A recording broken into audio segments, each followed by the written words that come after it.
Hi,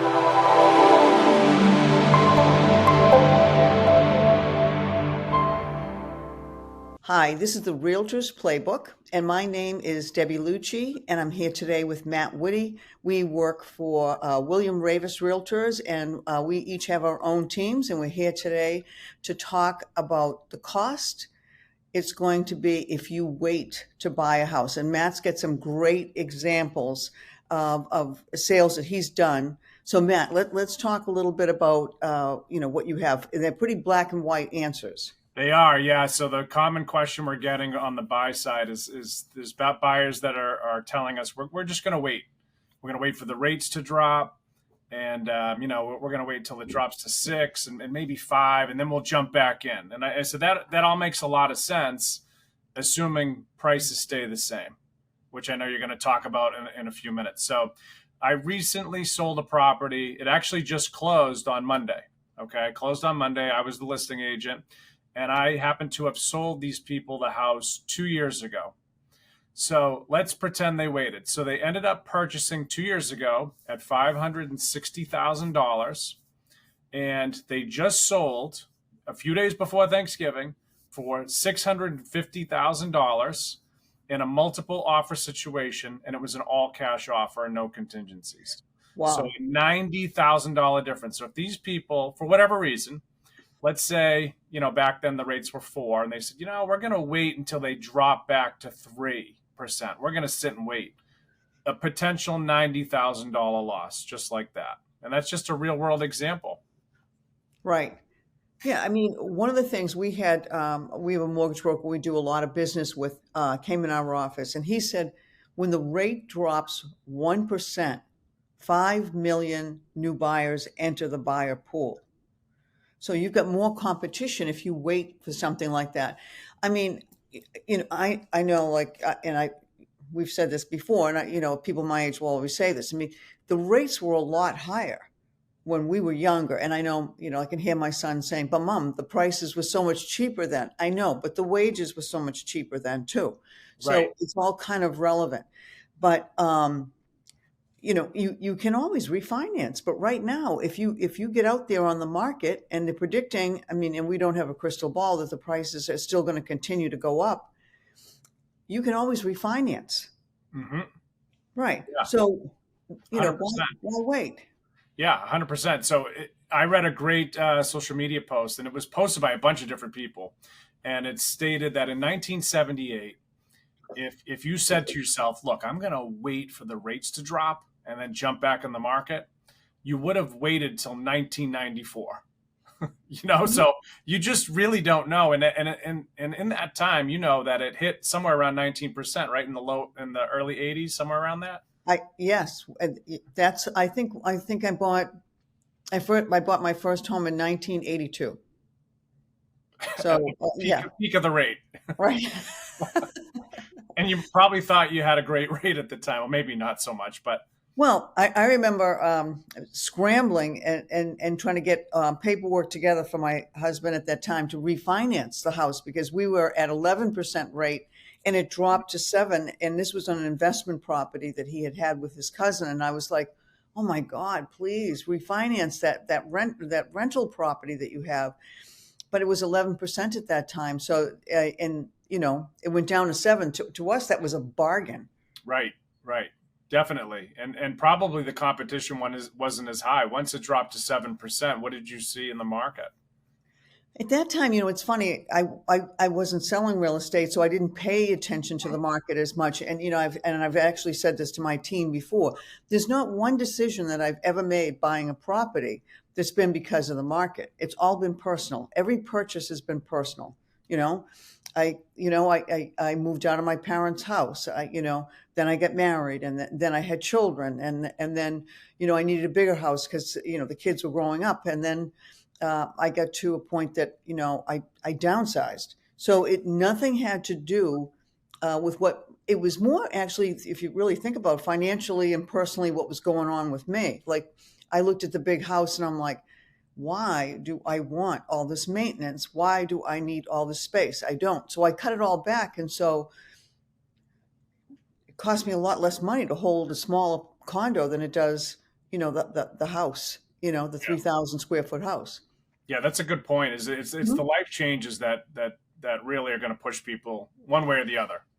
All right, You so like I'm living in Boston, okay? So I was saying this to somebody the other day. If you're in your 30s in Boston and you're used to renting, all right, or you have a condo, you can maybe have one kid and you're pulling that carriage up the stairs. know. You have two kids. It's almost like I feel like flipping out business cards as I'm driving down the street. You can see it. They're the next buyers that are going to probably come out to the suburbs. Oh yeah, and they're going to think they saved money with the prices they're paying. Right, exactly. Right. But So I see, I see no reason to wait. If you've got personal situations that it's to your benefit in the long run, like if your family is growing, why would you stay in a house that is so small that you can't fit everybody and you're not comfortable waiting for the rates to come down? Buy the house you want, wait till the rate goes down. The prices on the house that you were going to buy were going to go up. Now you can lock in a cheaper rate, so you're actually ahead of the game. definitely, definitely, and this is the time I tell people I make videos. Videos probably coming soon, like this weekend, Thanksgiving weekend. I mean, anytime people are distracted, it seems like it's a great opportunity. And a lot of stuff hasn't come on the market, but there's a lot sitting right now that just they came out way too high Mhm. and they're just rotting on the market, and now is the time to put in the offer that you feel comfortable with and get the contingencies. Because I told you that amazing story about the house that just sold and they made $90,000, but real estate's not a Disney movie, and I have a listing that we couldn't get rid of, so we ended up having to price reduce it, and it's now under contract, but it wasn't a bidding war. And just a year ago, we would have thrown that on, and we would have had 5 offers in in 48-hour period. Right. I mean, it's almost odd. One of my agents called me the other day, and she said to me, um, she put an offer on this property, and she almost didn't believe the listing agent when the listing agent said we had a multiple offer situation, this and that. And I said, it's like blips where that's still happening, but the home inspections are back, the contingencies are back right now. And I always told my son, I think the fall market is a great time to buy, especially like right now. If you've got Mhm. sellers out there right now, they want to sell. They Big want to time, sell. right? Right. And you have less, and you do. We're going back to seasonal markets. During COVID, nobody cared about the holidays. They were like, they just kept buying property. But we're going back to a more traditional market where, especially now with Thanksgiving hitting all the way through, like, let's say Christmas and New Year's, Hmm. people aren't paying attention. It's the perfect time to buy a house. Yeah, no question, no question. And speaking of COVID, I had a second example that I wanted to share with you. So during COVID, I represented the buyer on a purchase in Cape Cod, which is south of here. It's a kind of a vacation spot. They have some seasonal homes, but some full time residences as well. And that property was purchased for $300,000, and it is now valued at $625,000. So depending on where you buy, Right. you could get these massive surges. So Cape Cod has a lot of uh, Connecticut, Rhode Island, New York money coming in that way. So you're not even just competing with Massachusetts. Right, and I think there's a couple of towns we really watch locally a lot, and two of those towns, the inventory actually is up a little bit, not a lot, but a little bit in comparison to last year. So everybody thinks that there's no houses on the market at all. I mean, there are houses on the market, and when we watched, there's one town the inventory is actually a little tighter, but so you have to really kind of go on a case by case basis. Yeah, That's for sure. The towns are all over the place, and there's not a lot of. I will be honest. There's not a lot of growth that's like that from March 2020, where you'd say the property doubled in value. But there are outliers. I mean, we saw one locally in Andover on Walcott, and that surged big time, and that was purchased just a few years ago for 700, and that ended up closing, I believe, for the second time this year for 1.4. So that was kind of an outlier. yeah. But imagine again saying, "Hey, we're going to wait a little bit. kind of get things settled. We have the money with the down payment, but we're just going to watch the market. If we were all that smart, not to offend anyone, we would do that with the stock market, right? I'm just going to watch and wait, and it's so unpredictable. Right, but you know what it is? I mean, it's funny. My son and I have these big conversations on the playground when the grandchildren are out, and he's just not used to it. They're not used to these interest rates, and they think that they're really high. And it's funny when I had the conversation with him, and he really looked back over time. These rates aren't really high right now. For him, they're high because he's 35 years old and really seen the COVID rates. Hmm. But yeah, but Yeah. overall, over time, they're really not high rates. So, I mean, I think especially the next few weeks, I think it's always been a great time to purchase a house.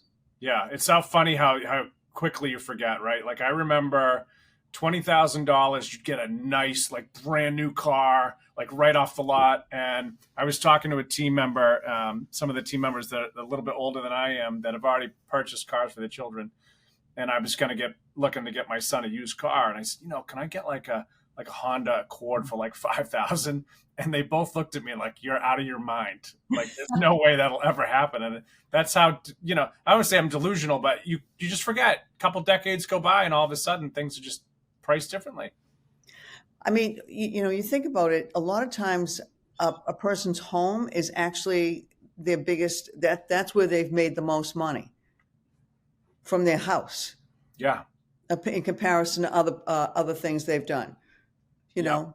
Yeah, no doubt. And I'm going to give you one last example. So we purchased a condo years ago in 2002, and we paid, I think, 150,000. Those are selling a little over 400,000 now. So in about a 20-year span, with the greatest housing crash in the history of real estate, a pandemic that happened 100 years later, and they still are selling for 2.5 times what they were. I hate to tell you what I paid for my first house. Please tell us. 39.9. 39.9, and it was in Gloucester by the water. It went up a hill, so I had a decent ocean view. It was 500 square feet. That's how big it was. Up on stilts, summer Wow. water. Right. It was really a cottage that I bought, but it was Okay. 39.9, and I think about that now in comparison to like what I pay for a car. You'll pay like 3 times that much for a car right now for a brand new car. It's No crazy. kidding. And what's the if you know this, I know I don't. What would be an entry level property in Gloucester? So say you were just trying to get in, even if it was a cottage type. All right. I think if I don't know so much in Gloucester right now. I know if you wanted like a condo or something like that, you could probably hit it for maybe like around 500,000 in that point. Yeah. So attached to everyone else and everyone above you and below you, and Right. Exactly. at a $500,000. Right. That's Right. that's so funny to hear that now. And back then though, at 39.9, that might be like look, this is a lot of money. This is a big decision. You know, Well, it was actually the only thing I could afford that was in the paper. That's how you found out what was going on. I opened it, I'm like, oh wow, okay. The only thing. was that the Townsman or the Globe or? Yeah, that was, I think it had to be the Gloucester paper, the Gloucester Times or something like that. And I opened it up. No, I think it was the Boston Globe. It was the only thing. I'm like, oh, okay, something's in my price range. Oh, And so I funny. held that house till 2013. Mm-hmm. Of course, I knocked it down. It was only 500 square feet. I mean, I woke up one morning and there was snow in the kitchen. That's how it was really Oh, a cottage. oh my goodness, that's hilarious. I Yeah. remember looking in the newspaper. I remember looking for apartments, like 1999, looking through the Eagle Tribune. I'm like, de-leaded. What does de-leaded mean? Like, and all of this. So they always say it though. De-leaded, de-leaded. It was like all the time, and now you don't even see that word on apartment rentals on the internet. Right. But I just think, and you're hearing this a lot. So you do hear a lot of people on their sidelines. They're sitting there waiting for the rates to go up. Yeah, They're nervous. yeah, I don't know. I think the opposite right now. I think it's a great time to buy. yeah. 100%. And if you had to buy, you would. I mean, I bought, this. I bought a couple properties in the last 3 or 4 years, and I don't mind telling people. And people were saying, it's high right now. What are you doing? You're out of your mind. so on and so forth. We don't know when it's high. We really don't know. Like when it's, so what, in '05, people like everything's good in '05. And then all of a sudden Right. that turned quick and Oh people yeah. were scrambling and nobody knew. We really didn't know. No, you could feel it out in the street. We're Yeah. not feeling that now. I mean, like in 205, I remember I had 14 listings. It came to a halt. It wasn't a slowdown, a slight shift. It came to a halt. Right.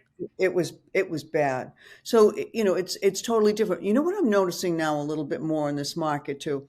I'm noticing more problems with mortgage brokers and How so? finance.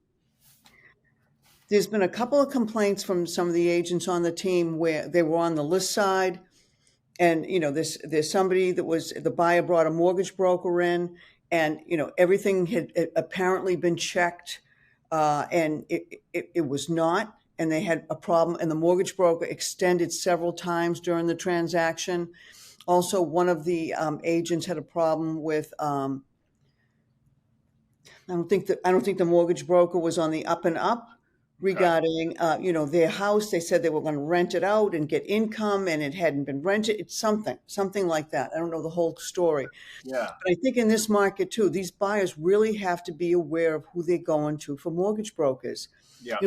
Luckily, we have somebody on our team, her husband, that now what we're going to do is we're going to say to our seller, look, we're going to check that mortgage broker ourselves. I always do that, and I know you always do that. What did you run on this buyer? Okay, because that's when they'll talk to you before the offer gets accepted.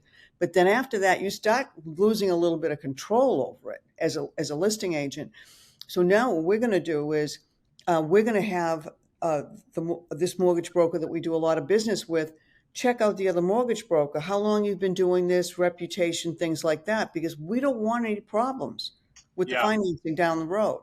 No, it's so true. It's one of those things we definitely got to watch. In a multiple offer situation, we call the lenders and ask them Oh, questions. absolutely. But I, sometimes we get stuck with, you get one offer and one lender, and it's dodgy. It's one of those things you're like, oh goodness, we're gonna have to deal with this situation.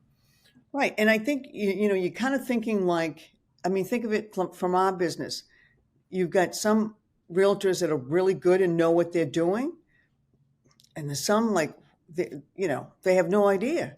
So Right. it's just, you're putting somebody's financing in the same position with somebody that may have no idea what they're doing. This may be their first, second, or you want to, maybe they're not that ethical, and they're just trying to slide this buyer through, and what happens is that now the poor seller's at the mercy of all this, Yeah. so yeah, That's a really good point. It's a really good point. We talk about all the time. You need to screen the realtors, but they really need to screen these lenders. Because how many lenders are out of the business now? And all of a sudden, it doesn't look like there's that many. Right. I mean, there's not a lot of refinancing going on right now, so they're really focused on the purchase price, and a lot of them, they must be hard for business for them, you Yeah. know. But we've noticed that in a couple of situations lately where, and this is what we kind of came up for a solution. We're going to have somebody that we really trust, who's always done a great job for us, you know, uh, really get a hold of this, do some background check as far as, the mortgage broker, a little bit, things like that to kind of help us out. Because we don't know. I mean, we can only go by what call the mortgage broker and basically like, what have you checked on them? And Right. you can usually tell by, how they say it to you. Oh, don't worry about him. I've done like 5 transactions with him. His whole family's done business with me, and it's pretty much a local mortgage broker. You feel a Hmm. little bit more confident in comparison to somebody who says, "Oh, I checked their credit. They work. You Yeah. have no, Yeah. you have You no just idea." you just want to get the lender talking. Right. Like, how well do you know them? They say, I don't really know them. It gets a little uncomfortable. Right, exactly. So I think that's I think if you're a buyer in this market, that's really important too. You get the right mortgage broker. 100%. That's great advice. All right. Well, thanks for joining us, the Realtors Playbook. This is our first episode, so you'll see us on the Apple Podcast and Spotify. So definitely subscribe, and we'll see you at the next one.